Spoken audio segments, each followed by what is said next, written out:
నమస్తే VTV political channel కు స్వాగతం. వైసీపీ సీనియర్ నేత అంబటి రాంబాబు సంచలన వ్యాఖ్యలు చేశాడు. పశ్చిమ గోదావరి జిల్లా భీమవరం డీఎస్పీ ఆర్జీ జయసూర్యపై ప్రభుత్వం బదిలీ వేటు వేసింది.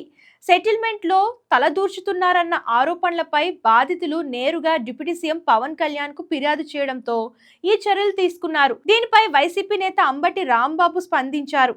ఈ క్రమంలో ఎట్టకేళ్లకు డీఎస్పీ జయసూర్యను బదిలీ చేయించుకున్న ఉప ముఖ్యమంత్రి పవన్ కళ్యాణ్ కు శుభాకాంక్షలని ట్వీట్ చేశారు. ఇదిలా ఉంటే డీఎస్పీ జయసూర్యపై అక్రమ జూదం, సివిల్ తగాదాల్లో జోక్యం చేసుకోవడం వంటి ఆరోపణలు వచ్చిన విషయం తెలిసిందే. డిప్యూటీ సీఎం పవన్ కళ్యాణ్ ఈ ఫిర్యాదులను తీవ్రంగా పరిగణించి విచారణకు ఆదేశించారు. ఈ క్రమంలోనే ఓవైపు విచారణ కొనసాగుతుండగానే నిన్న డీఎస్పీ జయసూర్యను బదిలీ చేస్తూ హోంశాఖ ఉత్తర్వులు జారీ చేసింది.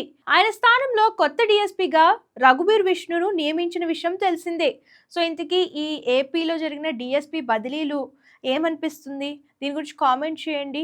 సో ఇలాంటి లేటెస్ట్ న్యూస్ కోసం మన ఛానల్ ఫాలో అవడం, సబ్స్క్రైబ్ చేయడం మర్చిపోకండి. హాయ్ అండి, this is actor Suman. So వీటీవీని లైక్ చేయండి, షేర్ చేయండి, సబ్స్క్రైబ్ చేయండి. Hi hello, I'm Shashirekha, miss India.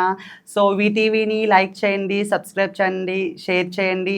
ఏమైనా డౌట్స్ ఉంటే కామెంట్ బాక్స్లో కామెంట్ చేయండి. Thanks for VTV.